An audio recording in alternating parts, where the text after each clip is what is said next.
cache pas que c'est vrai que je me sens un petit peu toute seule pour représenter le film parce que je suis la seule et c'est vrai que j'aurais adoré partager ça avec eux et qu'eux aussi soient présents. Mais bon, voilà, on va prendre ça comme un... C'est comme ça. Je crois qu'avec Christophe, comme on a souvent travaillé ensemble, et j'imagine que lui aussi, à un moment donné, il s'est dit, bon, allez, ça suffit, j'arrête de la faire pleurer, de l'assassiner ou de la faire se suicider. On va lui donner quelque chose de plus fort, un peu plus vivant. Et surtout, il m'a dit un adjectif que j'ai adoré, il m'a dit, je voudrais qu'elle soit vraiment de très mauvaise foi.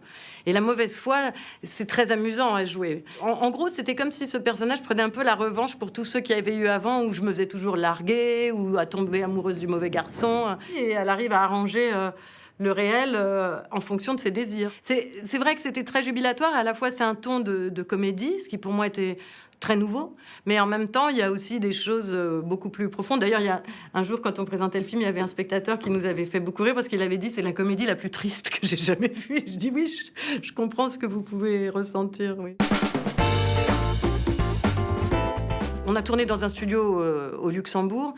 Et c'est vrai que moi, j'avais jamais eu la chance de tourner en studio. Pourtant, les studios de cinéma m'ont toujours fait beaucoup rêver. J'en ai vu quand j'étais enfant, comme spectateur, disons. La première arrivée dans le studio, ça a été un truc magique. Parce qu'on avait une demi-heure de route, comme ça, on traversait une forêt et tout. Et puis tout à coup, on arrivait devant ce bâtiment, assez laid du reste, mais... Et tout à coup, vous ouvrez une porte et à l'intérieur, c'est magique. Et j'adore cette idée. Parce que quand même, je me dis, c'est marrant le cinéma. On est des gens adultes dans ce monde quand même complètement de traviole. Et on est encore là avec l'espoir et la croyance intense de pouvoir faire rêver les gens, de pouvoir les emmener ailleurs, de leur raconter des histoires, quoi. Je me dis, on est les derniers grands rêveurs, finalement. Et puis après... il y a eu la rencontre avec les acteurs. J'ai eu l'impression avec Vincent de quelque chose de facile, incroyablement... il a des capacités énormes et en même temps, il a une grande humilité.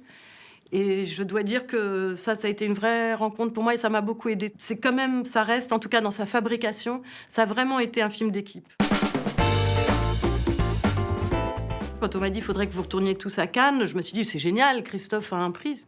Je m'y attendais pas du tout. Moi, j'ai jamais gagné de prix comme ça. Donc, j'arrive à la cérémonie de la clôture d'un certain regard. Et puis, Christophe est là. Et puis, on me dit « non, mais les autres n'ont pas pu revenir ». Je dis « bon, ok ».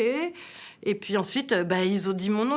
Mais vraiment, je m'y attendais pas du tout. Même mon fils, je me souviens, j'ai appelé mon fils, je lui ai dit « écoute, c'est dingue, j'ai gagné ». Il me dit « mais comment ça ?» C'était à la fois abstrait et en même temps, à mesure que c'est devenu concret, oui, ça, je peux pas dire ça plus simplement que de vous dire ça m'a fait du bien.